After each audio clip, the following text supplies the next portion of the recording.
ఇంట్లోనే ఈజీగా chicken fry ఎలా ప్రిపేర్ చేసుకోవాలో చూద్దాం. ఫస్ట్ చికెన్ని మంచిగా వాష్ చేసుకొని జల్లెడ బుట్టలోకి టర్న్ చేసుకోవాలి. తర్వాత స్టవ్ ఆన్ చేసుకొని ప్యాన్ పెట్టుకొని ప్యాన్ హీట్ అయ్యాక చికెన్కి సరిపడా ఆయిల్ని హీట్ చేసుకోవాలి. ఆయిల్ హీట్ అయ్యాక ఆనియన్స్ని వేసుకొని బాగా ఫ్రై చేసుకోవాలి. అవి రెడ్డిష్ కలర్ వచ్చేంత వరకు ఆనియన్స్ని మనం బాగా ఫ్రై చేసుకోవాలి.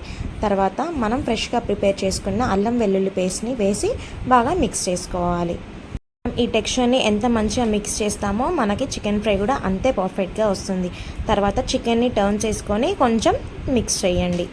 అలా ఒక 5 to 10 minutes దాన్ని మంచిగా ఉడికించుకోండి. తర్వాత మనకు టెక్స్చర్ అనేది ఈ రూపంలో ఉంటుంది.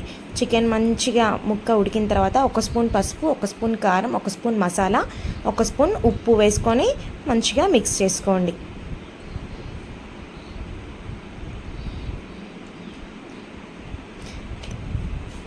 సిమ్లో పెట్టుకొని మంచిగా ఫ్రై అయిన తర్వాత మనం కొత్తిమీర అండ్ ఉల్లిగడ్డలతో గార్లిష్ చేసుకొని పైన చికెన్ మసాలాతో కనుక మిక్స్ చేసుకుంటే మనకి చికెన్ ఫ్రై అనేది కంప్లీట్ అయిపోయినట్టే.